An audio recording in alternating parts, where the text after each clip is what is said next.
चलिए दोस्तों, मुख्यमंत्री अभ्युदय योजना में ललितपुर में आपका स्वागत है। पिछले टर्म पर जो भी आपको पर्यावरण से संबंधित अभी तक 8 वीडियो आपको दिए जा चुके हैं और जो 8 वीडियो दिए जा चुके हैं उनमें अभी कुछ वीडियो और बाकी हैं जो पर्यावरण से संबंधित है। तो जो पिछला जो वीडियो था, जो 8वां वीडियो था, उसमें जैव विविधता को शामिल किया गया था। जैव विविधता क्या होती है, जैव विविधता के कितने प्रकार होते हैं, मापन किस प्रकार से होता है। फिर इसी क्रम में आया था हॉट स्पॉट क्या होते हैं, विश्व में कितने हॉट स्पॉट हैं, भारत में कौन कौन से हॉट स्पॉट हैं, और उनके बारे में विस्तृत वार्तालाप आपसे हुई थी। इसी क्रम में जो भारत में जो हॉट स्पॉट या जो लास्ट में 2 होप स्पॉट भी आपको बताए थे, इसी क्रम में भारत से संबंधित जो वन्य जीव अभ्यारण्य हैं या जो नेशनल पार्क हैं, तो भारत में थोड़ा सा डाटा देख लेते हैं और फिर जो मुख्य वार्तालाप करेंगे वो जैव मंडलीय आरक्षित क्षेत्र भारत में कितने हैं, कौन कौन से यूनेस्को के द्वारा जैव मंडलीय आरक्षित क्षेत्र घोषित किए गए हैं, वो डायग्राम के माध्यम से आपको बताया जाएगा। तो इसी क्रम में जो भारत के लिए डाटा है वो भारत में जो कुल नेशनल पार्क हैं या कुल वन्य जीव अभ्यारण्य हैं, कुल वन्य जीव अभ्यारण्य हैं, कुल वन्य जीव अभ्यारण्य की संख्या 566 है। तो कुल वन्य जीव अभ्यारण्य की संख्या भारत में 566 है। कि कुल वन्य जीव अभ्यारण्य हैं जिनकी संख्या 566 है। भारत में जो नेशनल पार्क हैं, नेशनल पार्क की जो संख्या है वो नेशनल पार्क की संख्या 105 है। इनमें से भारत में जो कुल नेशनल पार्क हैं वो जो संख्या है वो 105 है। 105 में क्योंकि जो सर्वाधिक वन्य जीव नेशनल पार्क पाए जाते हैं वो मध्य प्रदेश में हैं जिनकी संख्या 10 है।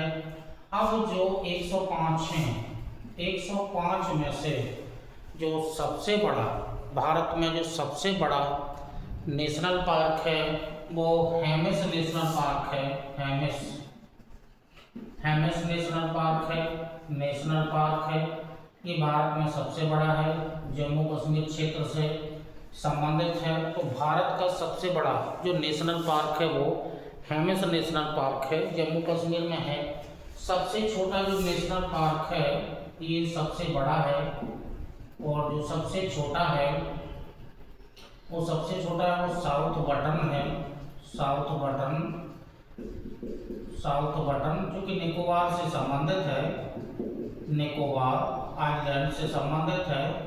तो ये जो नेशनल पार्क है निकोबार में है, सबसे छोटा नेशनल पार्क यही है। तो जो भारत में जो कुल जो नेशनल पार्क हैं उनमें से जो उनकी संख्या 105 है, जिनमें से सबसे बड़ा जम्मू कश्मीर का हेमिस नेशनल पार्क है। सबसे छोटा निकोबार द्वीप समूह पर एक द्वीप का नाम है बटन आइलैंड है, उस पर अवस्थित है। तो भारत का सबसे छोटा नेशनल पार्क है। और इसी क्रम में जो सबसे ज़्यादा नेशनल पार्क पाए जाते हैं वो सबसे ज़्यादा नेशनल पार्क मध्य प्रदेश राज्य में पाए जाते हैं। इसी क्रम में जो भारत में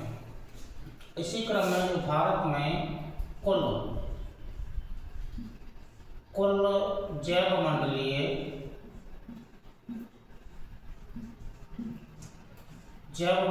आरक्षित क्षेत्र हैं, आरक्षित क्षेत्र इनकी कुल जो संख्या है वो है 18 में से 12 को यूनेस्को द्वारा जैव मंडलीय आरक्षित क्षेत्र घोषित किया गया है। यूनेस्को द्वारा जैव मंडलीय आरक्षित क्षेत्र घोषित किया गया है। और ये यूनेस्को द्वारा 1992 में जैव मंडलीय आरक्षित क्षेत्र घोषित किया था। तो जो भारत है, भारत में कुल जो जैव मंडलीय आरक्षित क्षेत्र है उनकी कुल संख्या 18 है। 18 में से 12 यूनेस्को के द्वारा जैव मंडलीय आरक्षित क्षेत्र 1992 में किया गया था। अब ये जो 12 हैं वो कौन कौन से हैं उनका हमें थोड़ा सा विस्तार देखना है।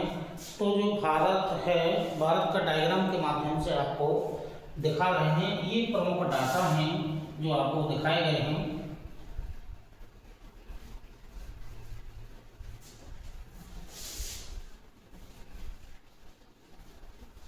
आइए तो भारत में देख लेते हैं कितने जो 12 जैव मंडलीय आरक्षित क्षेत्र हैं जो यूनेस्को के द्वारा घोषित किए गए हैं। तो पहले तो हम थोड़ा सा डायग्राम भारत का बना लेते हैं।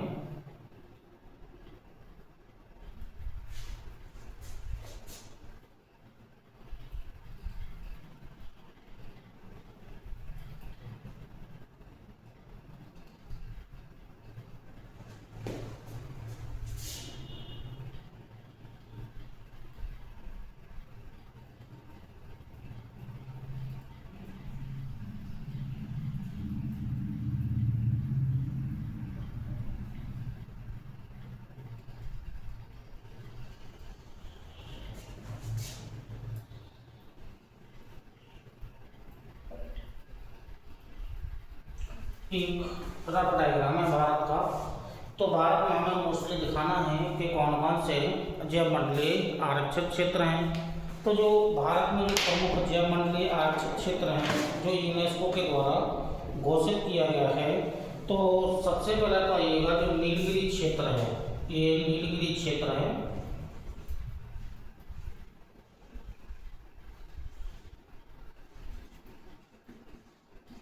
नीलगिरी क्षेत्र, तो नीलगिरी क्षेत्र यानी कि भारत का प्रथम जैव मंडलीय आरक्षित क्षेत्र है।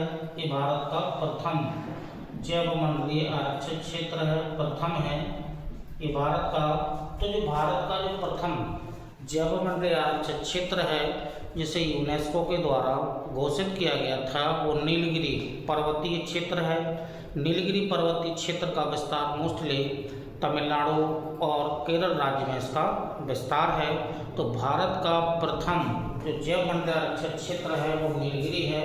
नीलगिरी के बाद आइएगा जो दूसरा है वही बगल में एक मन्नार की खाड़ी है, ठीक है, मन्नार की खाड़ी, मन्नार खाड़ी, ठीक है। ये श्रीलंका और जो श्रीलंका है और जो भारत है दोनों के बीच में एक जलीय भाग है जिसे मन्नार की खाड़ी नाम दिया जाता है। तो जो दूसरा जैव मंडलीय आरक्षित क्षेत्र है ये मन्नार की खाड़ी है। और मन्नार की खाड़ी जो प्रथम जैव मंडलीय आरक्षित क्षेत्र है वो नीलगिरी है।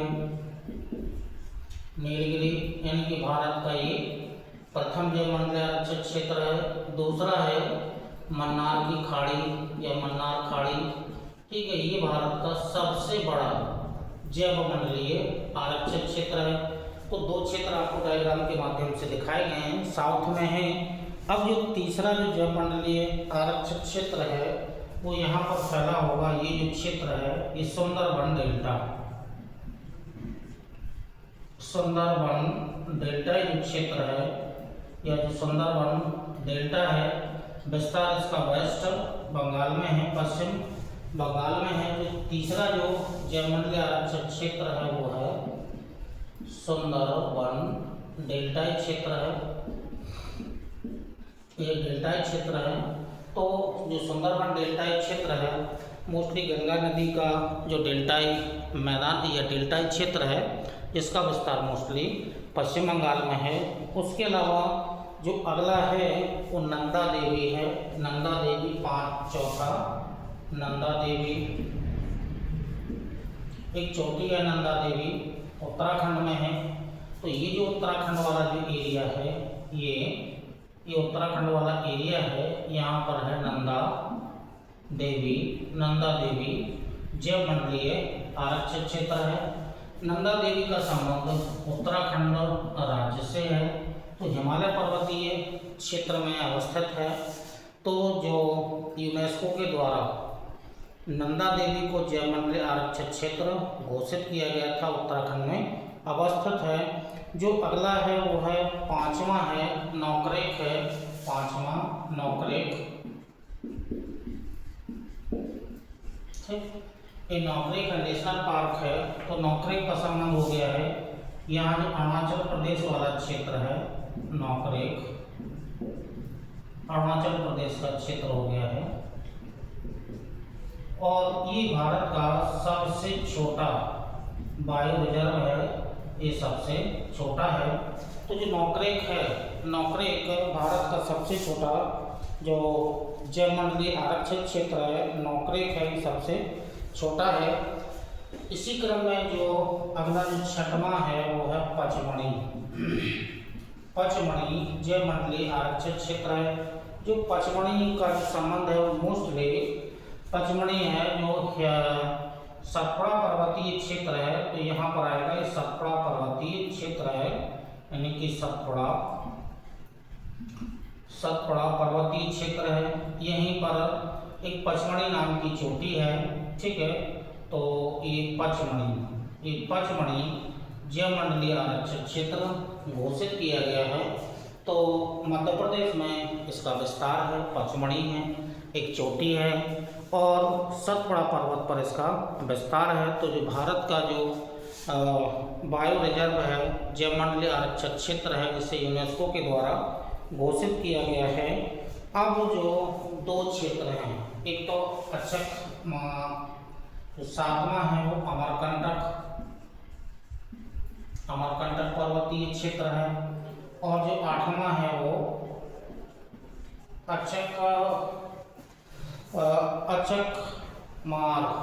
अचकमार। ये चूंकि ये जो दोनों हैं, ये जो अमरकंटक पर्वतीय क्षेत्र है मध्य प्रदेश और छत्तीसगढ़ में इसका विस्तार है। तो यहाँ पर ये जो क्षेत्र है ये अमरकंटक पर्वतीय क्षेत्र है, मध्य प्रदेश में है। तो अमरकंटक और प्लस जो अचकमार,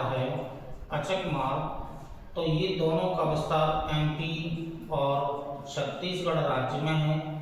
तो पचमढ़ी के बाद अमरकंटक बायोस्फीयर रिजर्व है और अचकमार बायोस्फीयर रिजर्व। ठीक, तो 8 अभी तक आपको दिखा दिए गए हैं। ठीक है, मध्य प्रदेश छत्तीसगढ़ में इसका विस्तार है। अगला आइएगा तो ग्रेट निकोबार। जो ग्रेट निकोबार वाला एरिया आएगा, ग्रेट निकोबार एक द्वीप समूह है, कार निकोबार, ग्रेट निकोबार। तो ग्रेट निकोबार द्वीप समूह है या द्वीप है। तो जो भारत का जो अगला बायो रिजर्व है वो ग्रेट निकोबार है। तो जो 9वें क्रम पर है ग्रेट निकोबार है, ग्रेट निकोबार जयमंडलीय आरक्षित क्षेत्र है। तो इसी क्रम में आपको 9 जो भारत के जयमंडलीय आरक्षित क्षेत्र हैं 9 की जानकारी आपको दे दी है। इसी क्रम में जो अगला जो राष्ट्रीय या जो बायो रिजर्व है अगस्त्यमलाई। ठीक है, अगला जो है अगस्त्यमलाई, तो 10वां अगस्त्यमलाई एक चोटी है, नीलगिरी पर्वतीय क्षेत्र में ही है। तो यहाँ पर एक चोटी आएगी अगस्त्यमलाई। ठीक है, नीलगिरी के नीचे ही है, क्योंकि हम ऊपर दिखा रहे हैं छोड़ा, नीलगिरी के नीचे ही दिखाइएगा अगस्त्यमलाई। ठीक है, तो ये अगस्त्यमलाई है। ठीक है, अगस्त्यमलाई नाम की एक चोटी है। इसका विस्तार मोस्टली जो केरल है, ठीक है, केरल राज्य में ही है। कुछ थोड़ा सा बॉर्डर तमिलनाडु में भी इसका पड़ता है। तो 10 जयमंडलीय आरक्षित क्षेत्र हैं, ये हो गए हैं। अगला जो है पन्ना और कंचनजंगा। तो अगला जो पन्ना जो है पचमढ़ी का जो ऊपर वाला क्षेत्र है, यानी कि यहाँ पर आएगा पन्ना, ये मध्य प्रदेश में है। और लास्ट में जो है कंचनजंगा है। तो कंचनजंगा का विस्तार मोस्टली सिक्किम में है, कंचनजंगा। तो इसका विस्तार मोस्टली सिक्किम राज्य में है, ठीक है। तो ये जो भारत के अगला जो इसका क्रम है, इसी क्रम में 11वां पन्ना हो जाएगा जो मध्य प्रदेश में है, और 12वां जो हो जाएगा वो कंचनजंगा है। कंचनजंगा है, इसका विस्तार सिक्किम राज्य में है। तो भारत में जो कुल जैवमंडलीय आरक्षित क्षेत्र हैं 18 हैं। 18 में से 12 यूनेस्को के द्वारा जैवमंडलीय आरक्षित क्षेत्र घोषित 1992 में किए गए थे। अब कौन सा बायो रिजर्व कहाँ पर है, ठीक है, उनकी लिस्ट आपको बना दी गई है। पन्ना को 2020 में शामिल किया गया था, पन्ना को 2020 में शामिल किया गया था। तो जो भारत में बायो रिजर्व हैं, जो यूनेस्को के द्वारा प्राकृतिक स्थलों के रूप में इनको घोषित किया गया है, तो ये प्रमुख भारत के जैवमंडलीय आरक्षित क्षेत्र हैं। तो इसी क्रम में जो भारत से संबंधित जो कुछ डाटा थे वो आपको हॉटस्पॉट, होप स्पॉट, वन्यजीव अभ्यारण्य या जो नेशनल पार्क और ये हैं बायो रिजर्व जैवमंडलीय आरक्षित क्षेत्र। ये क्या है? जैवमंडलीय आरक्षित क्षेत्र हैं, ठीक है। ये जैवमंडलीय आरक्षित क्षेत्र हैं जिनको डायग्राम के माध्यम से दिखाए गए हैं। हो भी सकता है कि नीचे के नीलगिरी, मन्नार की खाड़ी, ये हो सकता है कि आपको डायग्राम में ना दिखाई दे रहा हो क्योंकि बोर्ड डायग्राम ज़्यादा नीचे बन गया है। तो समझ लेना कि नीलगिरी जो पर्वतीय क्षेत्र है भारत का प्रथम जैवमंडलीय आरक्षित क्षेत्र नीलगिरी पर्वत को ही घोषित किया गया था। तो ये भारत का प्रथम जैवमंडलीय आरक्षित क्षेत्र है और बाकी की लिस्ट आपको बना दी गई है। इसी क्रम में भारत से संबंधित जो भी डाटा थे आपको दे दिए गए हैं। अभी जैव विविधता के प्रमुख जो आरक्षित क्षेत्र हैं उनका भी आपको इसी क्रम से डायग्राम दे दिया जाएगा और इनको आप याद कर लेना या इनकी लिस्ट बना करके इनको समझ लेना। यहाँ से प्रश्न बर्थडे एग्जाम हो चाहे सिविल का एग्जाम हो, यहाँ से प्रश्न बनने की कौन सा जैवमंडलीय आरक्षित क्षेत्र कहाँ पर है, क्योंकि ये सभी नेशनल पार्क ही हैं। नेशनल पार्क को ही जैवमंडलीय आरक्षित क्षेत्र घोषित किया गया है। ये प्रमुख राष्ट्रीय उद्यान है और उन्हीं राष्ट्रीय उद्यानों में से 12 को जैवमंडलीय आरक्षित क्षेत्र यूनेस्को के द्वारा किया गया है।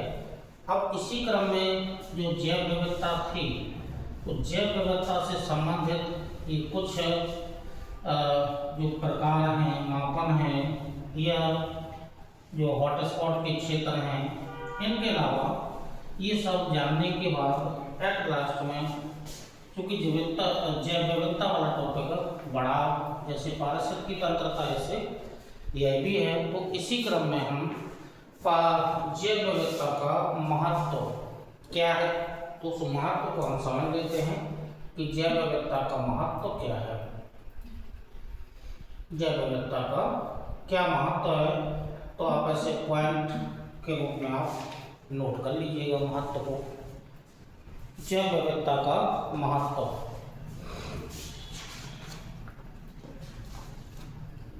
लिखिएगा, पॉइंट बनाइएगा। पहला, मानव के लिए प्रत्यक्ष एवं अप्रत्यक्ष रूप से लाभदायक है। एक पॉइंट। दूसरा पॉइंट, संसाधनों की प्राप्ति होती है, जैसे वनों से प्राप्त उत्पाद जिसमें रबड़, इमारती लकड़ी, औषधियाँ, फल फूल,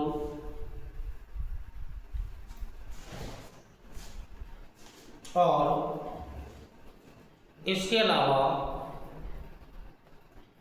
समुद्रों से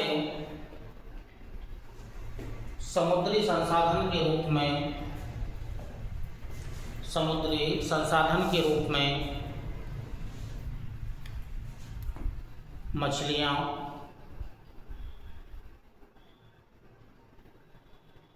विभिन्न प्रकार के शैवालों से प्राप्त औषधियाँ इत्यादि।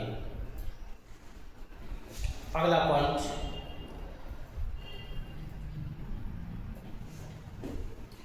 जैव विविधता वैज्ञानिक अनुसंधान के प्रमुख साधन होते हैं।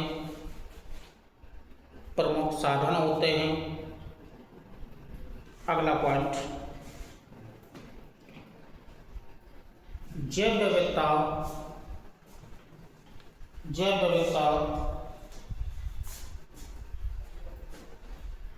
जीवधारियों के लिए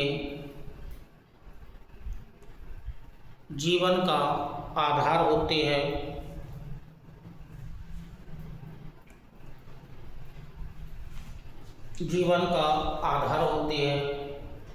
तो ये जो प्रमुख पॉइंट आपको जो बायोडायवर्सिटी का जो इम्पोर्टेंस है, इसके बारे में आपको कुछ पॉइंट्स लिखवा दिए हैं। अब जैव विविधता के इसी क्रम में, जो जैव विविधता का टॉपिक चल रहा है, इसी क्रम में महत्व आपको समझ में आ गया होगा कि क्या क्या महत्व है। अब जो इम्पोर्टेंट पॉइंट है वो है घटती जैव विविधता के कारण या क्षरण या घटती जैव विविधता के कारण या क्षरण के कारण, और ये टॉपिक चूँकि इम्पोर्टेंट है। किस कारण से जैव विविधता का क्षरण हो रहा है, वो कौन कौन से प्राकृतिक कारण हैं। क्योंकि प्राकृतिक कारण का हस्तक्षेप कम ही रहता है, लेकिन जो मानवीय हस्तक्षेप होता है उससे जैव विविधता का क्षरण अत्यधिक मात्रा में होता है। तो पहले थोड़ा सा लिख लीजिएगा, फिर हम जानते हैं कि कौन कौन से कारण हैं जिससे जैव विविधता का क्षरण हुआ है। तो पहले थोड़ा सा लिख लीजिएगा, फिर डायग्राम के माध्यम से देखते हैं। जैव विविधता क्षरण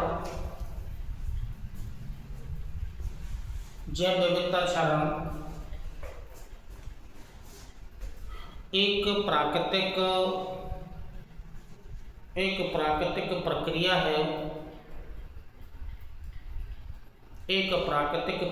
है। प्रकृति में होने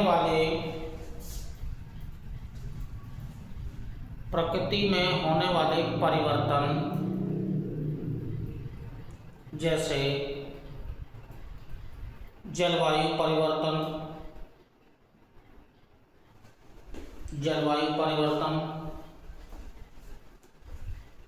बाढ़, सूखा, भूकंप, ज्वालामुखी, आंधी, तूफान, गर्मी, सर्दी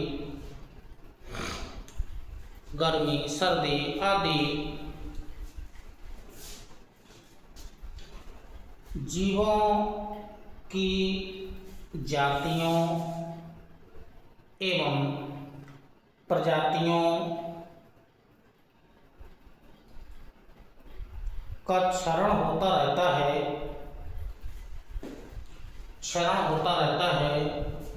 लेकिन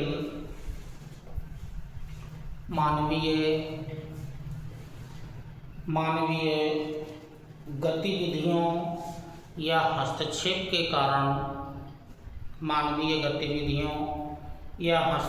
कारण जैव विविधता क्षरण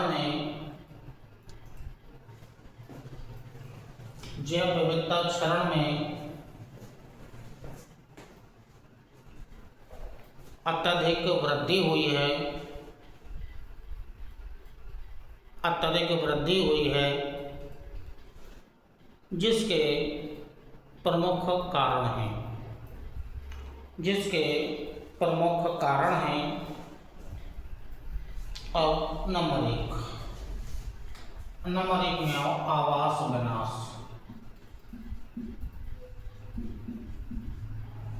आवास विनाश कैसे हुआ है? तो आवास विनाश का मतलब हुआ जनसंख्या में वृद्धि हुई,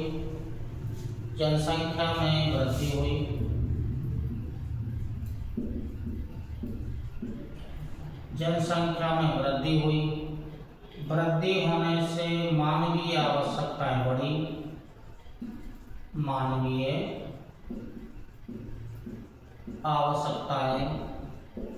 आवश्यकताओं में वृद्धि हुई।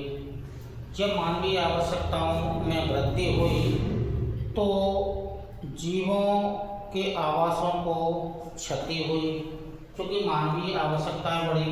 अब मानवीय आवश्यकताएं बढ़ेंगी तो मानव आवश्यकताओं की पूर्ति हेतु जंगलों की कटाई करेगा।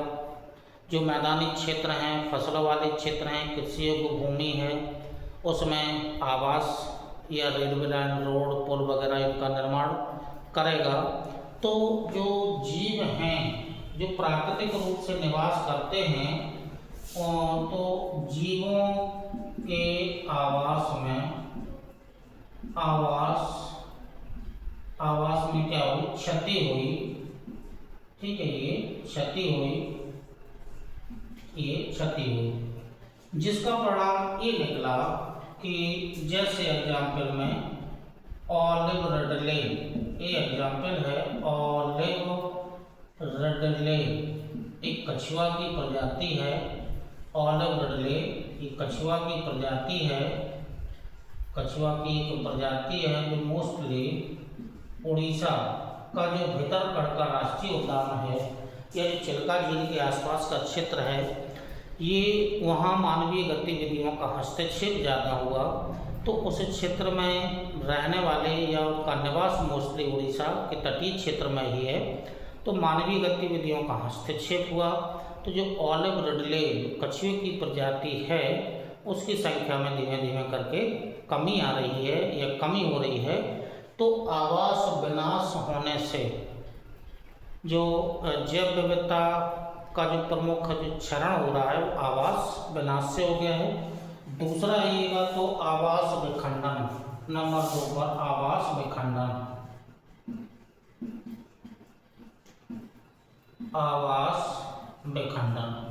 अब ये आवास विखंडन, ये तो था आवास विनाश, मतलब विनाश का मतलब आवास का विनाश, कि जहाँ पर मोस्टली जिस क्षेत्र में जो जंतु निवास करते हैं उसका विनाश होना। जैसे जंगल है तो जंगलों को काट देना, अब जंगल कट जाएंगे तो जंगलों में ही उनका निवास था, वो कहाँ रहेंगे।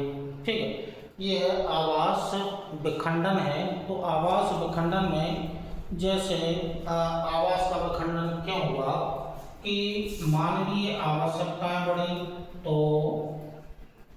रेलवे लाइन का निर्माण किया, पुल का निर्माण किया, सड़कों का निर्माण किया, जलाशय मतलब बांधों का निर्माण किया, जलाशयों का निर्माण किया। चूँकि मानवीय आवश्यकताओं की पूर्ति हेतु ये कार्य किए जा रहे हैं, तो इन सब का विकास हुआ। तो इन सब का विकास होने से जो जीव जंतु हैं, ठीक है, इन सब का विकास हुआ।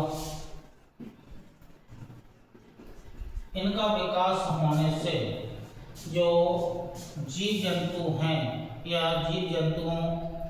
जो जीवधारी हैं या जीव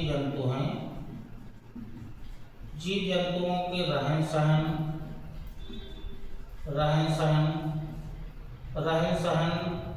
का, चूँकि जीव जंतुओं के रहन सहन का इसको क्षति हुई या एक स्थान से वो दूसरे स्थान पर या उनके रहन सहन में व्यवधान उत्पन्न हुआ, ठीक है, व्यवधान उत्पन्न हुआ। अब जैसे व्यवधान उत्पन्न होगा तो जैव विविधता का क्षरण होगा। तो जैसे एक स्थान से दूसरे स्थान में जाएंगे तो उनकी जनसंख्या में क्या आएगी, या संख्या में या जनसंख्या में कमी आएगी। तो ये आवास विनाश है, ये आवास विखंडन है। तो दो कारण आपको बताए गए हैं, एक आवास विनाश और दूसरा आवास विखंडन, और तीसरा भी आवास से ही जुड़ा हुआ है। तीसरा टॉपिक जो तीसरा है आवास प्रदूषण। आवास प्रदूषण मतलब जिस क्षेत्र में जीवधारी निवास करते हैं उस क्षेत्र में पर्यावरणीय प्रदूषण से प्रभावित वो क्षेत्र हुआ। जैसे जंगलों में आग का लगना प्रदूषण है, जंगलों में आग का लगना, समुद्रों में तेल का रिसाव, समुद्रों में तेल रिसाव हुआ, प्रदूषण हो रहा है, समुद्रों में तेल का रिसाव हुआ। प्रदूषित गैसें, रसायन, कीटनाशक, प्रदूषित गैसें वायुमंडल में छोड़ी गई। कृषि के उत्पादन हेतु, कृषि के उत्पादन हेतु हमने या मानव ने कीटनाशक का प्रयोग किया, कीटनाशी का प्रयोग किया, रसायन का उपयोग किया, जैवनाशी का उपयोग किया। तो इस कारण से हुआ क्या, मिट्टी का प्रदूषण तो होना ही है, साथ साथ में जो जल का प्रदूषण होगा, ये जलीय प्रदूषण भी इससे होगा। तो मतलब ये मोस्टली ये डिपेंड करेगा कि इससे बढ़ेगा क्या, प्रदूषण। प्रदूषण में वृद्धि होगी। जब प्रदूषण में वृद्धि होगी तो वहाँ निवास करने वाले जो जीवधारी होंगे उनकी संख्या में भी कमी आएगी। तो जीवधारी का मतलब जैविक घटकों में जैव घटकों में कमी आएगी। अब जैव घटकों में कमी आएगी तो आवास प्रदूषण का एक मोस्ट इम्पोर्टेंट एग्जाम्पल है गिद्धों का विलोपन, या गिद्धों का विलोपन या विलुप्त होना, मतलब संख्या में कमी आना, पूर्ण रूप से विलुप्त नहीं हुए हैं। तो जो सोडियम डिक्लोफेन नाम की एक दवा है, इस दवा के कारण ही गिद्धों का विलोपन हुआ है या उनकी संख्या में कमी आई है। तो जब घटती जैव विविधता या क्षरण के कारण में जो तीन आपको कारण दिए गए हैं वो आवास से ही संबंधित हैं। आवास का विनाश हुआ, आवास का विखंडन हुआ, आवास का प्रदूषण हुआ। तो ये जो तीन प्रमुख कारण हैं ये मोस्टली जो जोड़े गए हैं वो आवास से भी जोड़े गए हैं। इसी क्रम में संसाधनों का अत्यधिक उपयोग अगला जो आएगा,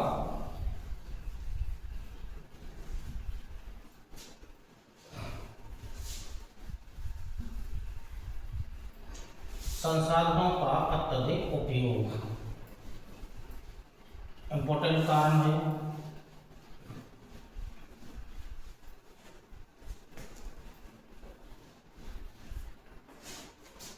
अगला जो कारण है संसाधनों का अत्यधिक उपयोग, 4th नंबर,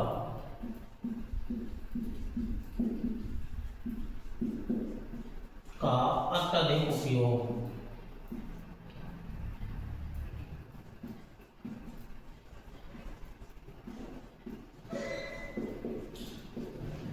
संसाधनों का अत्यधिक उपयोग। अब कहाँ कहाँ मानव ने संसाधनों का उपयोग किया है और अधिक मात्रा में किया है, और वो भी अपने लाभ हेतु संसाधनों का उपयोग किया है। तो वृक्षों का और जीव जंतुओं का, दोनों का किया है। वनस्पति और जीव जंतुओं का उपयोग किया है। ठीक किसके लिए किया है? अपने लाभ के लिए इसने उपयोग किया है। अब अपने लाभ के लिए कौन कौन से उपयोग इसने किए हैं, तो जैसे वनस्पति में जो फर्नीचर के उपयोग में आने वाली जो वनस्पति हैं या जो वृक्ष हैं, जैसे देवदार, चीड़, फर, ये कॉनिफेरस फॉरेस्ट हैं। देवदार, चीड़, फर, चंदन, सागौन, ठीक, ये इनका उपयोग मानव ने किया है। तो इनका उपयोग मोस्टली किसके रूप में किया है? फर्नीचर के रूप में किया है। जब फर्नीचर के रूप में इन वनस्पतियों का या इन वृक्षों का उपयोग किया गया है, तो इन वृक्षों को अत्यधिक मात्रा में काटा गया है। जब काटा गया है तो वन का अवरोपण हुआ है। अवरोपण मतलब वन वृक्षों की संख्या में कमी आई है। तो एक ये घटती जैव विविधता का कारण ये भी है। तो वहीं पर मानव ने अत्यधिक कटाई की, सघनता में कमी आई, तो वहीं दूसरी तरफ इनकी कटाई हुई तो सघनता में कमी आई। सघनता में कमी आने से वन अवरोपण हुआ, और वन अवरोपण का मतलब हुआ कि वनों का विनाश हुआ। वन विनाश,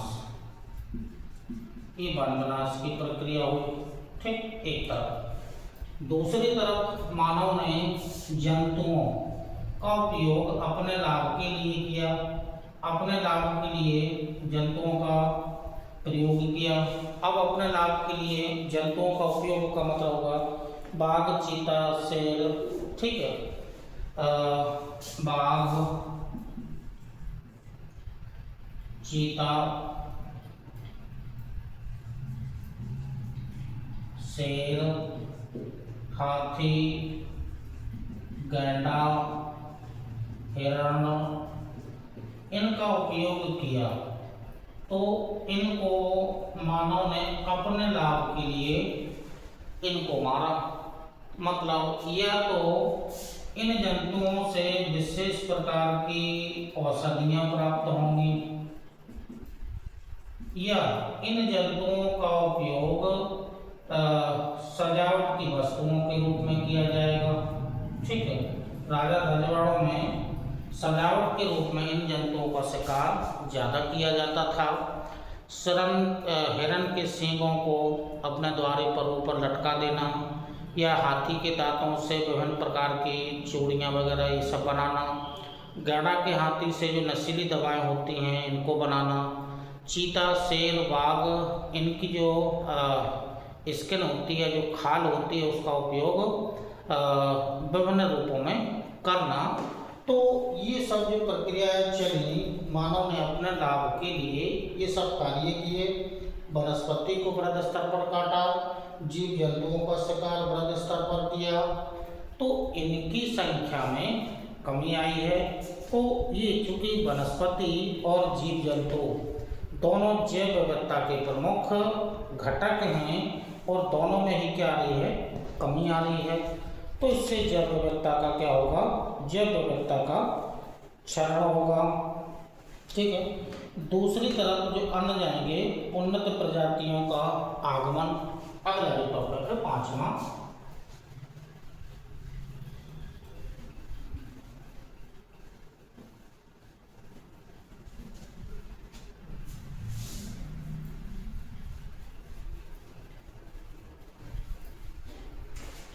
ये टॉपिक भी इम्पोर्टेंट है, उन्नत प्रजातियों का आगमन।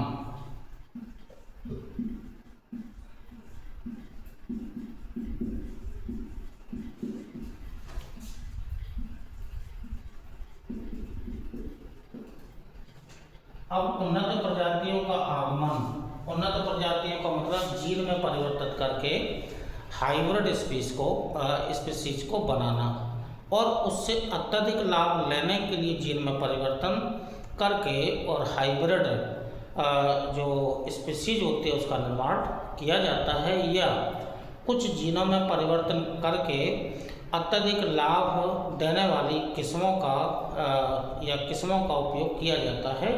तो जो उन्नत किस्में हैं वनस्पति में भी आई हैं और दूसरी तरफ जंतुओं में भी आई हैं। तो उन्नत प्रजातियों आगमन हमें यहाँ दो रूपों में जानना है।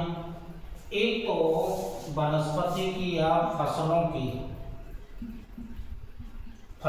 उन्नत प्रजातियाँ आई हैं और दूसरा जंतुओं की उन्नत प्रजातियाँ आई हैं। ठीक, और मॉडिफाइड करके इन जातियों को जीन में परिवर्तन करके इनके विकसित किया गया है। तो जैसे हरित क्रांति हुई फसलों में, ग्रीन रेवोल्यूशन हुई या हरित क्रांति, भारत या विश्व में हरित क्रांति आई। हरित क्रांति में ऐसे बीजों को बनाया गया या ऐसे बीजों का विकसित किया गया या उनको नाम देंगे संकर बीज। संकर बीज बनाए गए। अब इस संकर बीज के लिए चूँकि मोस्टली 3 चीज़ों की आवश्यकता है। एक तो सिंचाई की आवश्यकता पड़ेगी, दूसरी तरफ रसायन जो खाद होते हैं इनकी आवश्यकता पड़ेगी, साथ साथ में कीटनाशी या जैवनाशी दवाओं का प्रयोग किया जाएगा। तब जाकर के जो हाइब्रिड जो सीड्स हैं या जो संकर बीज हैं या जो उन्नत प्रजातियां हैं उनकी पैदावार प्रति हेक्टेयर बहुत अधिक होगी या बहुत अधिक हो रही है। तो संकर बीज का प्रयोग करने से उत्पादन में तो वृद्धि हुई है। उत्पादन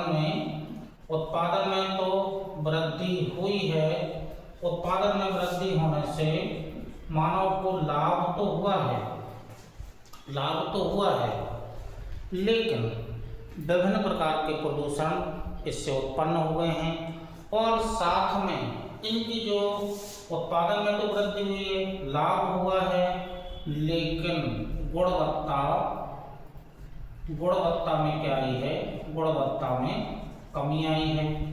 और इनके प्रयोग से, संकर बीज के प्रयोग से विभिन्न प्रकार के रोग और विभिन्न प्रकार के जो प्रदूषण की समस्याएं वर्तमान में जो उत्पन्न हो रही हैं, लाभ तो हुआ है, उत्पादन बहुत अधिक हुआ है प्रति हेक्टेयर, लेकिन गुणवत्ता में कमी आई है।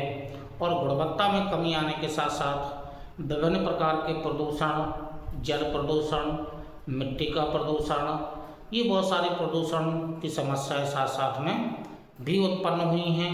और साथ साथ में क्या हुआ कि ये जो हरित क्रांति आई तो उन्नत बीज यानी कि संकर बीज आए हैं। तो जो देसी बीज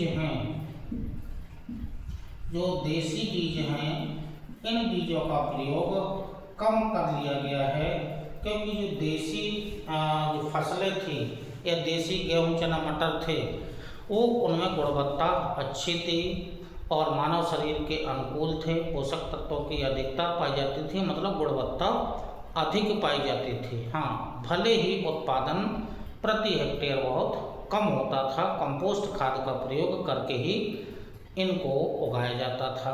ठीक, तो प्रोडक्शन तो हुआ है संकर बीज या उन्नत प्रजातियों के आगमन से, लेकिन दूसरी तरफ बहुत प्रकार की प्रदूषण की समस्याएं या मानव शरीर से संबंधित बहुत सारे रोग या जो हमारी जैव विविधता में देसी जो फसलें थीं उनका धीमे धीमे करके क्षरण हो रहा है।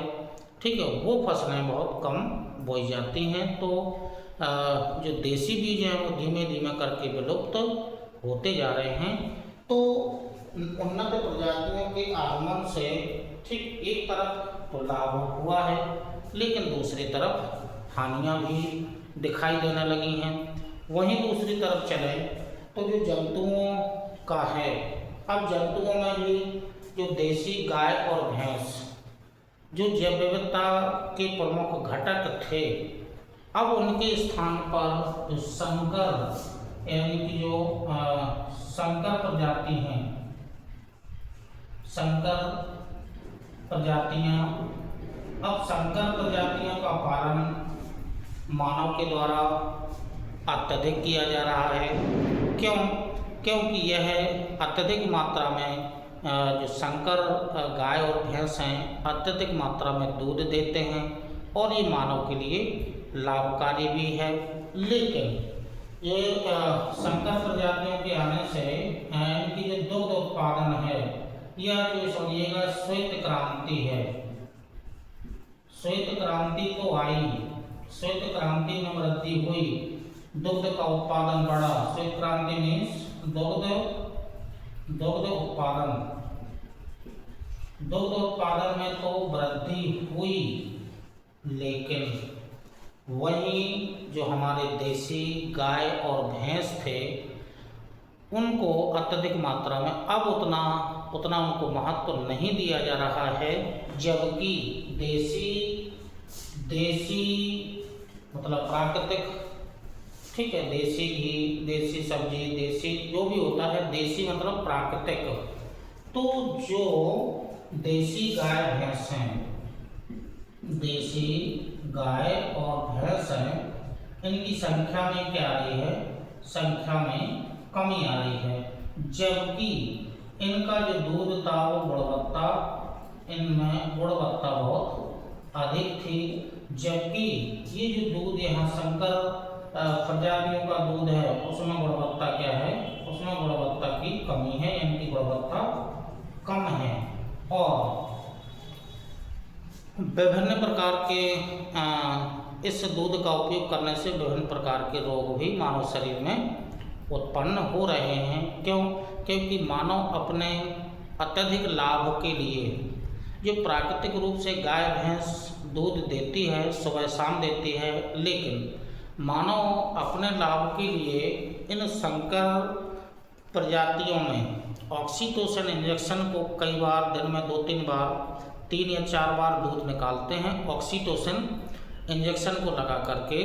अब जो ऑक्सीटोसिन है वो एक प्रकार का रसायन है, तो कुछ ना कुछ मात्रा तो दूध में इसकी आ ही जाएगी। तो उसका जो प्रभाव है ऑक्सीटोसिन का वो मानव शरीर पर दिखाई देने लगा है।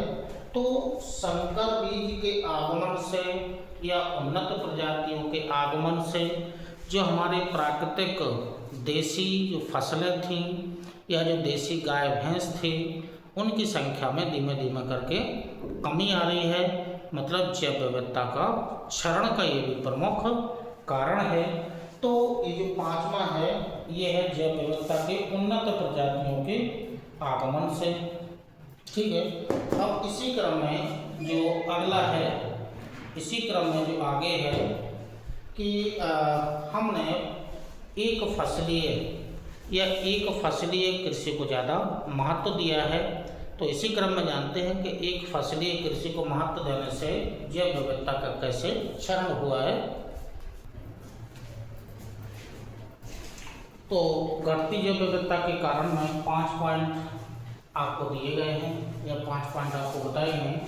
इसी क्रम में जो एक फसलीय या एक फसल को या एक फसलीय कृषि को महत्व वर्तमान में ज़्यादा दिया गया या दिया जा रहा है, तो एक फसलीय कृषि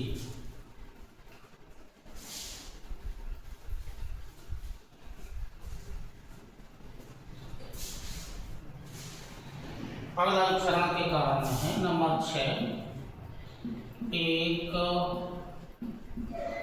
फसलीय कृषि। एक फसलीय कृषि, तो अब एक फसलीय कृषि क्या था?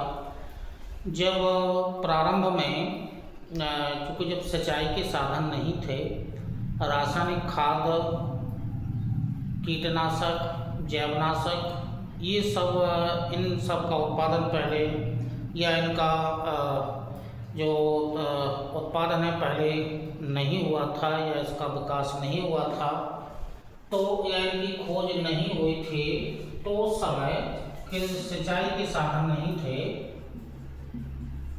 सिंचाई साधन नहीं थे, जब सिंचाई के साधन नहीं थे तो उस समय मानव मिश्रित कृषि को महत्व देता था। तो मिश्रित कृषि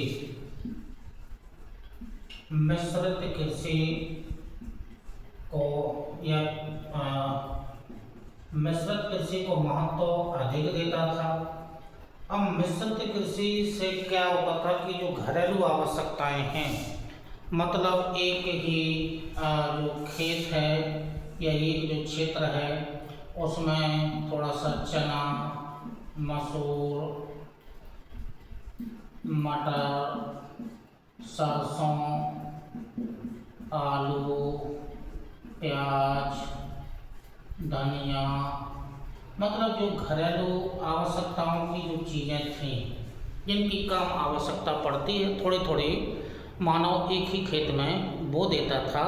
तो ये मिश्रित कृषि उस समय यानी कि इस मिश्रित कृषि का महत्व था। घरेलू आवश्यकताएं की पूर्ति होती थी, लेकिन सिंचाई के साधनों का विकास हुआ, हरित क्रांति आई, तो मानव ने एक फसलीय कृषि को क्या दिया, महत्व दिया। और एक फसलीय कृषि को महत्व इसलिए दिया कि लाभ अधिक हो। लाभ तो अधिक हुआ है, लेकिन जो फसल चक्र है वो गड़बड़ा गया है, या जो मिट्टी की उर्वरता है उसमें ह्रास धीमे धीमे करके ह्रास होने लगा है। तो एक प्रकार से जो मृदा का प्रदूषण है, मृदा के प्रदूषण की समस्याएं उत्पन्न हो गई हैं, क्योंकि विभिन्न प्रकार के एक फसलीय कृषि को उगाने के लिए बृहद स्तर पर सिंचाई भी की जाती है और रासायनिकों का प्रयोग भी किया जाता है। तो एक फसलीय कृषि को महत्व दिया गया है, जबकि यहाँ विभिन्न प्रकार की फसलें बोई जाती थीं। अब विभिन्न प्रकार की फसलें का मतलब यहाँ जैव विविधता थी, विभिन्न प्रकार की स्पीशीज यहाँ दिखाई दे रही हैं, जबकि यहाँ किसी एक ही फसल को गेहूँ, चना, मटर, आलू, प्याज एक ही फसल को महत्व दिया जाता है। तो इससे जैव विविधता में कमी आई है। वहीं जो मुख्य कारण है, जनसंख्या में ही वृद्धि होने से, ये जो जनसंख्या में वृद्धि होने से संसाधनों पर दबाव पड़ा। सातवां है जनसंख्या वृद्धि। जनसंख्या वृद्धि होने से जो प्राकृतिक संसाधन हैं, प्राकृतिक संसाधनों पर क्या पड़ा, दबाव पड़ा। अब जब प्राकृतिक संसाधनों पर दबाव पड़ा तो प्राकृतिक संसाधनों का दोहन बृहद स्तर पर किया गया। जब संसाधनों का दोहन बृहद स्तर पर किया जाएगा तो जैव विविधता का क्षरण होगा या जैव विविधता में कमी आएगी।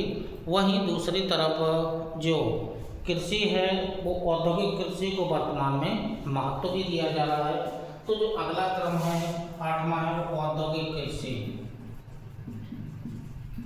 औद्योगिक कृषि को वर्तमान में महत्व दिया जा रहा है। तो औद्योगिक कृषि को महत्व देने से बृहद स्तर पर बड़े बड़े फार्म हाउस बनाए जाते हैं और औद्योगिक स्तर पर कृषि की जाती है। तो मतलब औद्योगिक कृषि का मतलब हुआ कि ऐसे उत्पाद जिनकी बाजार में मांग अधिक है। जब मांग अधिक होगी तो उत्पादन करना होगा, ठीक है। तो मांग क्या है औद्योगिक कृषि के अंतर्गत, जिसकी मांग अधिक होगी, बाजार में मांग अधिक होगी। जब मांग अधिक होगी तो उत्पादन में क्या होगी, वृद्धि होगी। अब उत्पादन में वृद्धि होगी, ठीक है, मांग अधिक होगी तो उत्पादन में वृद्धि करना ही होगी, क्योंकि उस फसल या उस वस्तु की मांग ज़्यादा है। तो उत्पादन बृहद स्तर पर हमें उत्पादन करना होगा। तो जैव विविधता, घटती जैव विविधता के कारणों में, चूँकि जो हमने आपको डायग्राम के माध्यम से या जो भी आपको बताया है, ये घटती हुई जैव विविधता के प्रमुख कारण हैं। तो ये घटती जैव विविधता के कारण के साथ साथ में इससे पहले हमने आपको बताया है महत्व क्या होता है, इसके पहले जो भी कुछ बताया हो। अब जो मुख्य रूप से जो बायोडायवर्सिटी है या जो जैव विविधता है, इसके अंतर्गत हमें मुख्य रूप से जानना है IUCN एक संस्था है। IUCN घटती जैव विविधता के कारण हो गए हैं। अब IUCN एक संस्था है, उसके बारे में हमें जानना है, जो रेड डाटा बुक जारी करती है। तो हमें इस रेड डाटा बुक के बारे में जानना है। यह जो बुक जारी करती है वो IUCN एक संस्था है, अंतर्राष्ट्रीय संस्था है। और ये जो संस्था है इंटरनेशनल यूनियन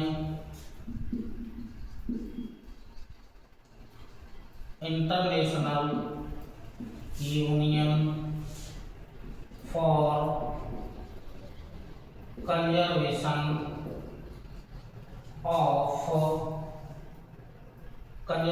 ऑफ नेचर, ये इसका फुल फॉर्म है IUCN का। इसकी जो इस संस्था की जो स्थापना हुई थी वो 1948 में हुई थी। 1948 में हुई थी। ग्लैंड नाम का एक शहर है, ठीक है, यूरोप महाद्वीप के अंतर्गत आता है, शायद स्विट्जरलैंड में है, शायद ये शहर, ये स्विट्जरलैंड का एक शहर है। तो 1948 में IUCN की स्थापना हुई थी। इसका जो मुख्यालय है वो ग्लैंड यानी कि स्विट्जरलैंड में है। और इस संस्था ने 1964 से रेड डाटा बुक को जारी करना प्रारंभ किया। रेड डाटा बुक को 1964 से जारी करना प्रारंभ किया और प्रत्येक चौथे वर्ष की अपनी रिपोर्ट जारी करता है। तो प्रत्येक 4th ईयर में ये रिपोर्ट जारी करता है। तो ये अब हमें चूँकि जो IUCN है इसके बारे में मोस्टली हमें जानना है। तो IUCN रेड डाटा बुक, तो चूँकि IUCN 3 प्रकार की बुक जारी करता है, पेज जारी करता है। एक तो रेड डाटा बुक, ठीक, एक जो पिंक कलर वाला होता है पिंक डाटा बुक, और एक ग्रीन डाटा बुक होती है। तो जो रेड डाटा बुक है उसमें IUCN के द्वारा ऐसी प्रजातियों को रखा जाता है, चाहे वो वनस्पति की हों, चाहे वो जीव जंतुओं की प्रजातियां हों। इसके पहले हमने आपको कुछ श्रेणियों के नाम बताए थे, कुछ श्रेणियां आपको बताई गई थी। इसी क्रम में उन्हीं श्रेणियों का दूसरे प्रकार से वर्गीकरण अभी करना है। तो रेड डाटा बुक में ऐसी प्रजातियां जो पूर्ण रूप से यानी कि लुप्त हो चुकी हैं, पिंक में उनको रखा जाता है जिनके लिए वर्तमान में खतरा है, और ग्रीन बुक में उनको रखा जाता है जिन्हें कोई खतरा नहीं है, ठीक। अब मोस्टली हमें जो IUCN है, IUCN के बारे में मोस्टली हमें जानना है कि ये जो संस्था है वो बृहद स्तर पर या वैश्विक स्तर पर कैसे कार्य करती है। तो IUCN के बारे में कुछ डाटा हैं वो आप नोट कर लीजिएगा, ऐसे पॉइंट बना लीजिएगा। IUCN के बारे में ऐसे पॉइंट बना लीजिएगा। पहला पॉइंट बनाओ, वैश्विक स्तर पर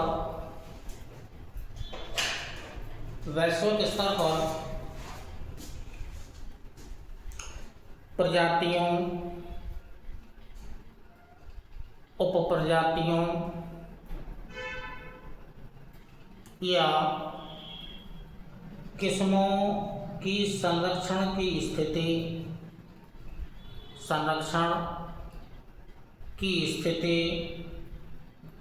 एवं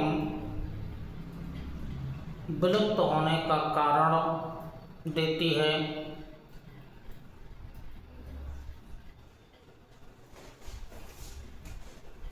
सीधा लिख रहे हैं जीवधारियों।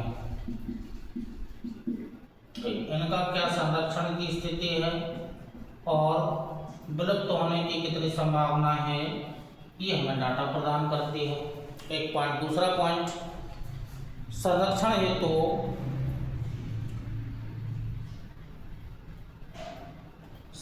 हेतु आवश्यक उपायों का सुझाव देती है। उपायों का सुझाव देती है। संरक्षण हेतु उपायों का सुझाव देती है। अगला पॉइंट, वैज्ञानिक आधारभूत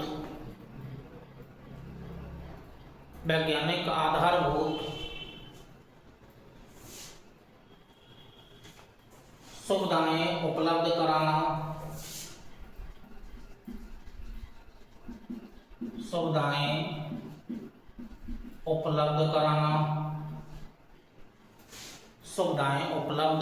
कराना।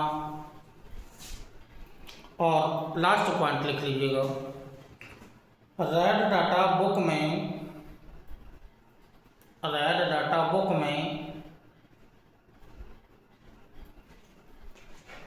9 श्रेणियों को रखा गया है। तो जो रेड डाटा बुक है उसमें 9 श्रेणियां बनाई गई हैं, मतलब सूचियां बनाई गई हैं। 9 सूचियां बनाई गई हैं। तो रेड डाटा बुक में 9 सूचियां बनाई गई हैं। 9 सूचियां बनाई गई हैं। तो ये जो कार्य हैं वो IUCN के ये कार्य हैं। अब जो कुछ IUCN ने कुछ श्रेणियां बनाई हैं, उन श्रेणियों में पहले तो हमें ये जानना है कि विलुप्त प्रजाति किसे कहेंगे। विलुप्त, ये विलुप्त शब्द को हमें पहले समझना है। तो विलुप्त का मतलब हुआ कि ऐसी प्रजाति जिसका कोई सदस्य जीवित ना हो वर्तमान में, मतलब ऐसी प्रजाति जिसका कोई सदस्य जीवित ना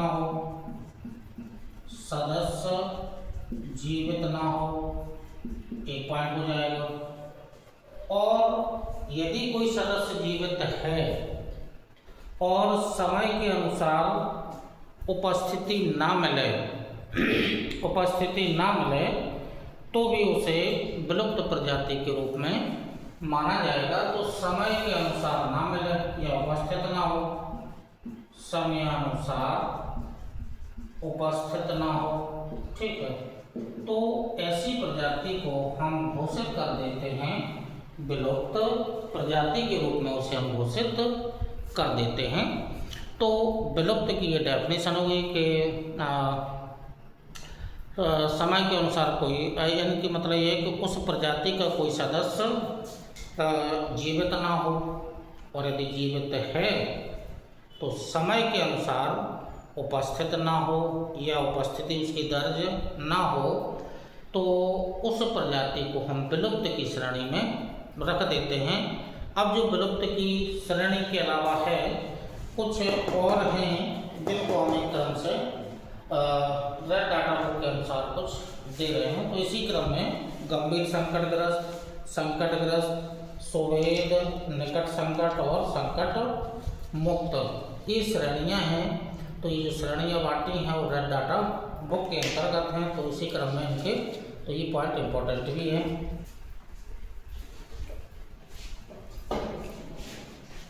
तो विलुप्त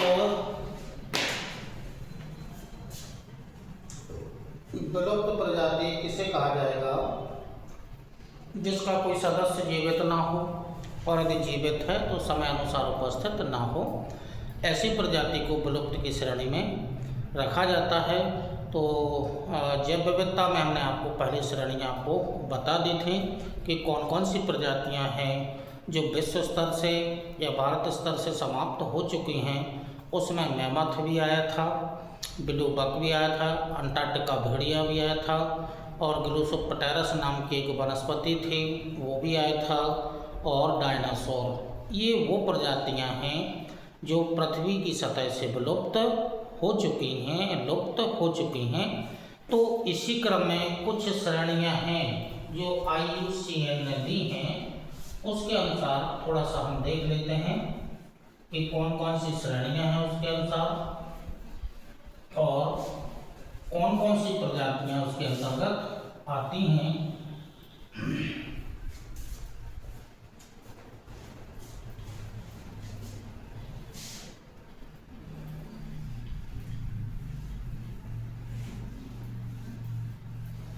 तो according to IUCN, international union for conservation of nature, IUCN है, इसके अनुसार कुछ श्रेणियां बनाई गई हैं। तो IUCN के अनुसार श्रेणियां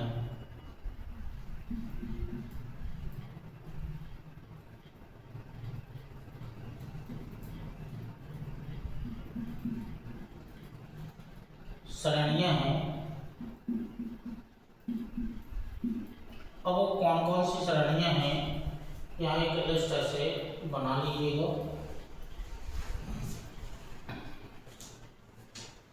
वो प्रजातियां जो गंभीर रूप से संकटग्रस्त हैं, यानी कि गंभीर संकटग्रस्त,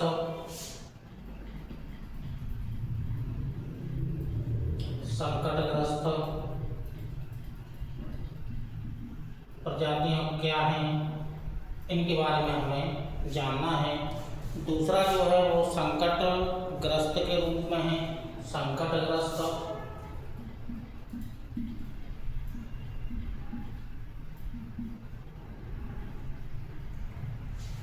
जो तीसरा है वो सुभेद है। क्या होता है आगे आएगा, निकट संकटग्रस्त और निकट संकटग्रस्त और संकट मुक्त हैं।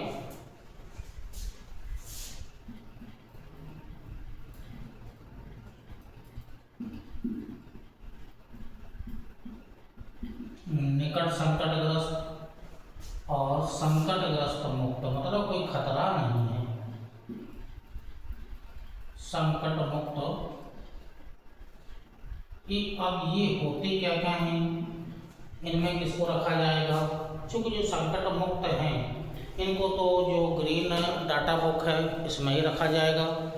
तो वर्तमान में जितनी प्रजातियां हैं तो इसमें सभी प्रजातियों को रखा जाएगा या सभी के नाम इसमें दिए गए होंगे।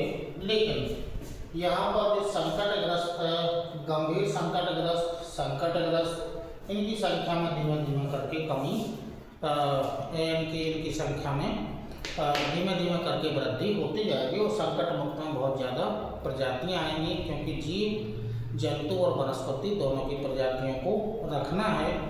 तो जो गंभीर संकटग्रस्त है उसमें से छोटे छोटे पॉइंट आप बना लीजिएगा। गंभीर संकटग्रस्त और क्वेश्चन ज़्यादा संभावना यहीं से बनने की होती है। तो इसमें हम जंतु और वनस्पति दोनों की प्रजातियां को आपको दर्शा देंगे। तो पॉइंट बना लीजिएगा पहला, 10 वर्ष में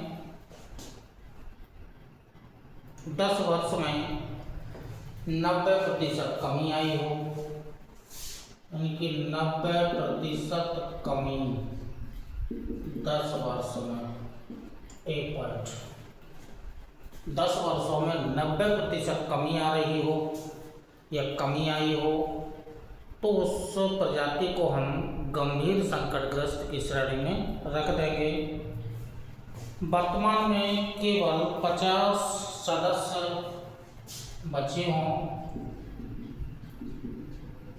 वर्तमान में सदस्य 50 शेष हों, वर्तमान में 50 सदस्य शेष हों। 3 वर्षों में 25% कमी। अगला 3 वर्ष में 25% कमी। ये सदस्य शेष कितना है? शेष 3 वर्ष में 25% कमी और 10 वर्षों में 50% विलुप्त। 10 वर्षों में 50% विलुप्त।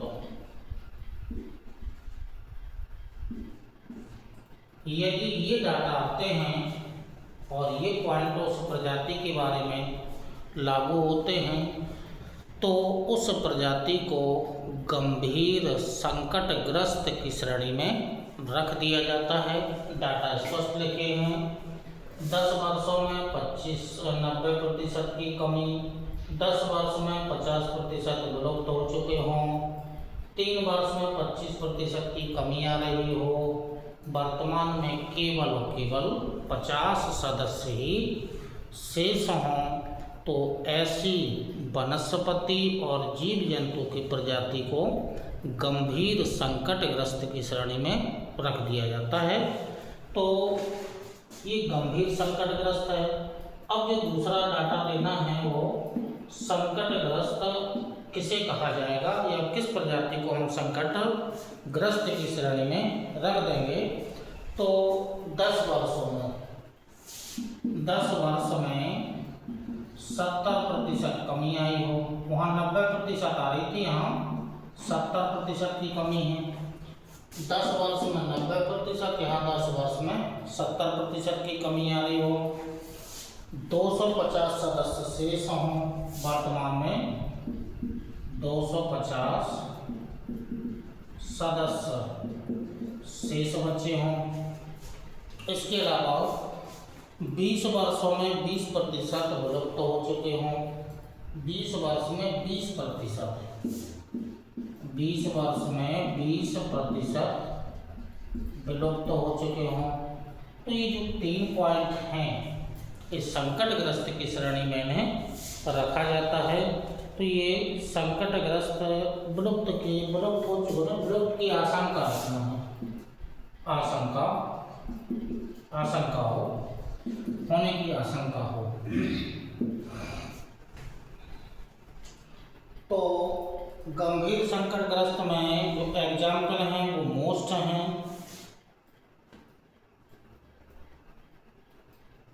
विलुप्त की संभावना करना है, संभावना हो, प्रोबेबिलिटी हो, विलुप्त नहीं होना, संभावना करना है। यहाँ भी वही करना है, आशंका हो या संभावना हो।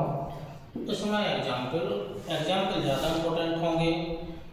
Bustard, crane, civet, hangul. Bustard, hangul, Kashmiri hangul है,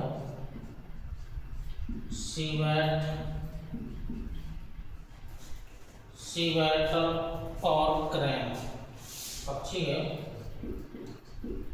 ये वर्तमान में गंभीर संकटग्रस्त की श्रेणी में इनको रखा गया है IUCN के द्वारा।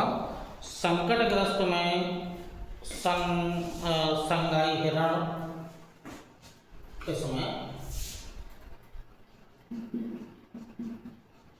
हिरण, भारत में गंगा डॉल्फिन, संगाई हिरण, गंगा टिक, डॉल्फिन। इसके अलावा पेंगोलियन,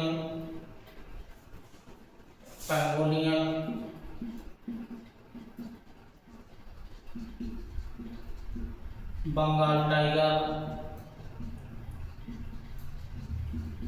बंगाल टाइगर के अलावा हाथी और मुख्य रूप से एशियाई हाथी और एशियाई शेर। एशियाई हाथी और शेर दोनों करना है। इनको जो रखा गया है वो संकटग्रस्त की श्रेणी में इनको रखा गया है IUCN के द्वारा। तो जो गंभीर संकटग्रस्त हैं किसे कहा जाएगा, ये विशेषताएं बस्टर्ड, हांगुल, सीवेट और क्रैन, कश्मीरी हांगुल है। संकटग्रस्त में ये विशेषताएं हैं संगाई हिरण, Gangetic dolphin, pangolin, Bengal tiger, pangolin Bengal tiger, एशियाई हाथी और शेर दोनों को रखा गया है। अब ये जो दो श्रेणियां हैं, इनके अलावा जो तीसरी जो श्रेणी है उसमें आइएगा, जो तीसरी श्रेणी सुभेद की है। क्या कहती है वो, मतलब संभावना है विलुप्त होने की संभावना। तो सुभेद में वनों में संकटग्रस्त की संभावना, वनों में संकटग्रस्त की संभावना, एक पॉइंट, संकटग्रस्त की संभावना 10 वर्षों में 50% की कमी, 10 वर्ष में 50% की कमी आई हो। और लास्ट पॉइंट जो जानना है वो केवल 1000 सदस्य शेष हों, 1000 सदस्य शेष बच्चे हों। इनको हम उस श्रेणी में रख देंगे, सुभेद की श्रेणी में रख देंगे। अब इसमें जो मोस्टली हैं ऑलिव रिडले, भारतीय गैंडा और तेंदुआ, इसके जो एग्जाम्पल होंगे, रिडले नाम का एक कछुआ है, रिडले, तेंदुआ, गैंडा, ठीक है, ये इनको ये एग्जाम्पल के रूप में हो जाएंगे। तो ऑलिव रिडले की प्रजाति, जो तेंदुआ है उसकी प्रजाति और जो गैंडा है इसकी प्रजाति, इनको हम सुभेद के अंतर्गत रख देंगे या IUCN के माध्यम से इनको रखा गया है। अब निकट संकट में ये है कि निकट संकट के अंतर्गत भविष्य में संकटग्रस्त की संभावना, भविष्य में है, भविष्य में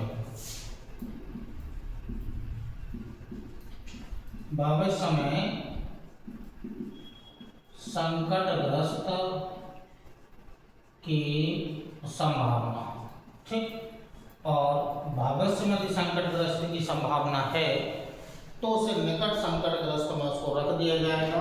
इसके अंतर्गत एक एग्जाम्पल है, भारत नाम का एक पक्षी है, भारत, तो ये भारत इसका एग्जाम्पल हो जाएगा। तो निकट संकटग्रस्त का मतलब हुआ भविष्य में संकटग्रस्त होने की संभावना है। तो अब इसमें ऐसा कोई डाटा नहीं है कि कितने वर्षों में कितने प्रतिशत की कमी या कितने वर्तमान में सदस्य शेष हैं या जो अन्य पॉइंट है वो उसमें नहीं आ रहे हैं। तो गंभीर संकटग्रस्त, संकटग्रस्त, सुभेद, निकट संकटग्रस्त, प्रत्येक में हमने इसमें एग्जाम्पल डाले हैं। और संकट मुक्त का मतलब है खतरा नहीं, खतरा नहीं, ये खतरा नहीं वाले यहाँ पर आ जाएंगे। एग्जाम्पल ज़्यादा इम्पोर्टेंट होंगे। तो ये जो नीचे एग्जाम्पल डाले गए हैं, ये जो एग्जाम्पल हैं ये बहुत ही ज़्यादा इम्पोर्टेंट हैं। तो इसी क्रम में IUCN के द्वारा जो श्रेणियाँ बनाई गई हैं वो इतने प्रकार की श्रेणियाँ बनाई गई हैं। इसी क्रम में जो जैव विविधता के अंतर्गत है, इसी क्रम में जो अगला टॉपिक है वो इसी क्रम में आगे चल रहे हैं। तो IUCN के द्वारा ये श्रेणियाँ बनाई गई थी। एग्जाम्पल इनमें ज़्यादा इम्पोर्टेंट होंगे, तो एग्जाम्पल्स को याद रखिएगा आप लोग। अब इसी क्रम में जैव विविधता से संबंधित है वो भारत से संबंधित टॉपिक है। भारत में कितने जैव भौगोलिक क्षेत्र भारत में पाए जाते हैं, कौन कौन से हैं, कहाँ पर अवस्थित हैं, इसको डायग्राम के माध्यम से बाद में दिखाएंगे। पहले हम नाम जान लेते हैं कि भारत में कौन कौन से जैव भौगोलिक क्षेत्र हैं, ठीक है।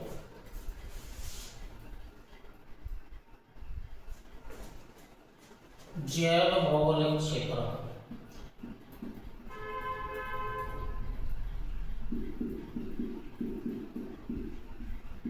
जैव भौगोलिक क्षेत्र कहाँ पर? भारत में। ये जैव भौगोलिक क्षेत्र कौन कौन से हैं वो हमें मोस्टली भारत में जानना है। तो भारत में कुल 10 जैव भौगोलिक क्षेत्र हैं। जो 10 भौगोलिक क्षेत्र हैं, संख्या कितनी है? 10 है। 10 भौगोलिक क्षेत्र हैं।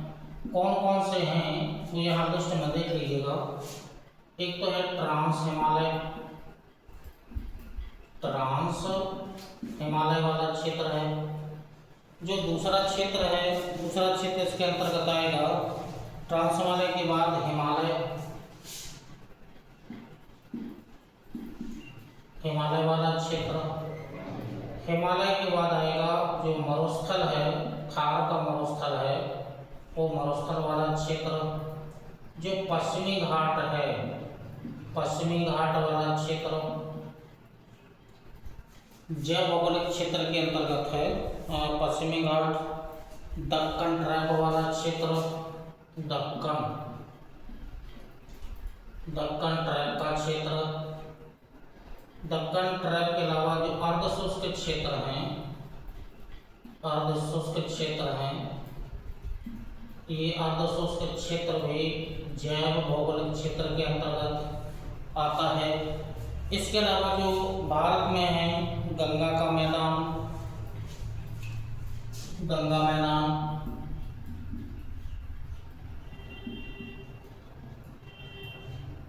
तटीय क्षेत्र,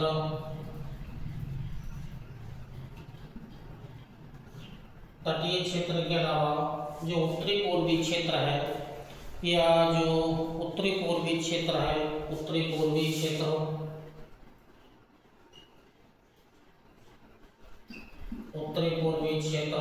और द्वीप समूह, ये द्वीप समूह है।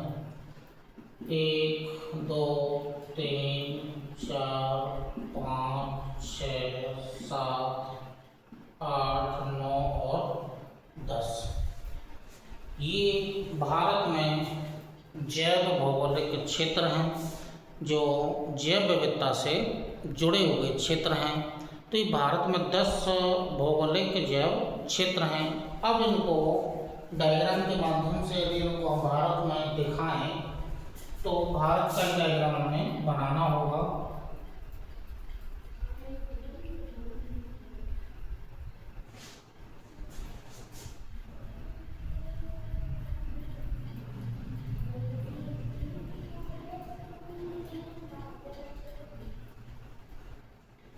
कि भारत का डायग्राम के माध्यम से आपको जो प्रमुख जो भौगोलिक क्षेत्र हैं, जैव भौगोलिक क्षेत्र हैं, इनके बारे में आपको जानकारी दे रहे हैं कि कौन कौन से भारत में जैव भौगोलिक क्षेत्र हैं। तो कौन कौन से भारत में जैव भौगोलिक क्षेत्र हैं?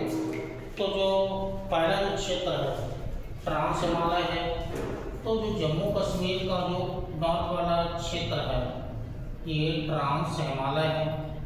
ये ट्रांस हिमालय है।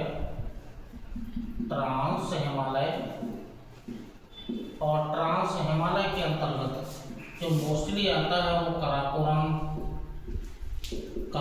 पर्वत, और इसी के अंतर्गत लद्दाख पठार। ये जो 2 क्षेत्र आते हैं वो ट्रांस हिमालय के अंतर्गत ये 2 क्षेत्र आते हैं। जास्कर की पहाड़ियाँ की उत्पत्ति की दृष्टि से तो हिमालय का भाग है, लेकिन इसी में यदि हम जोड़ना चाहें तो जास्कर पहाड़ियाँ भी इस रूप में जोड़ा जा सकता है। तो ये भारत का जो पहला ट्रांस हिमालय वाला क्षेत्र है। दूसरा जो क्षेत्र है वो हिमालय पर्वतीय क्षेत्र है। तो जो हिमालय पर्वतीय क्षेत्र है ये हिमालय पर्वतीय क्षेत्र है। ये हिमालय पर्वतीय क्षेत्र है। हिमालय पर्वतीय क्षेत्र में 3 श्रेणियाँ आएंगी। एक तो आएगा ग्रेट हिमालय, बृहद हिमालय आ जाएगा, और इसी के लघु हिमालय और शिवालिक पर्वत। ये शिवालिक पर्वत या शिवालिक हिमालय। तो हिमालय पर्वतीय क्षेत्र के अंतर्गत ग्रेट हिमालय, लघु हिमालय और शिवालिक पर्वत श्रेणी में इसके अंतर्गत आती हैं। और ये तो जो मरुस्थल है, तो भारत में एक ही क्षेत्र है मरुस्थल का, ये जो क्षेत्र है ये है थार मरुस्थल। ये थार मरुस्थल का क्षेत्र है भारत में। तो ये थार मरुस्थल भारत और पाकिस्तान दोनों देशों में फैला हुआ है, लेकिन भारत का मोस्टली जो राज्य है वो राजस्थान में इसका विस्तार है। जो उत्तरी गुजरात है उसमें भी इसका थोड़ा सा विस्तार है। तो राजस्थान का थार मरुस्थल, पाकिस्तान में भी इसका विस्तार है। अब उसके बाद आइएगा जो पश्चिमी घाट। तो ये जो क्षेत्र है ये पश्चिमी घाट है। ये पश्चिमी घाट या सह्याद्री की पहाड़ियाँ, ये पश्चिमी घाट वाला क्षेत्र है। हॉटस्पॉट के रूप में भी इसके पहले आया होगा पश्चिमी घाट हॉटस्पॉट के रूप में। उसके बाद दक्कन ट्रैप। तो जो दक्कन ट्रैप है महाराष्ट्र में इसका विस्तार है। तो दक्कन ट्रैप इनकी दक्षिणी पठारी जो भाग है उसी का ये भाग है ये दक्कन ट्रैप। ये जो एरिया है ये दक्कन ट्रैप है।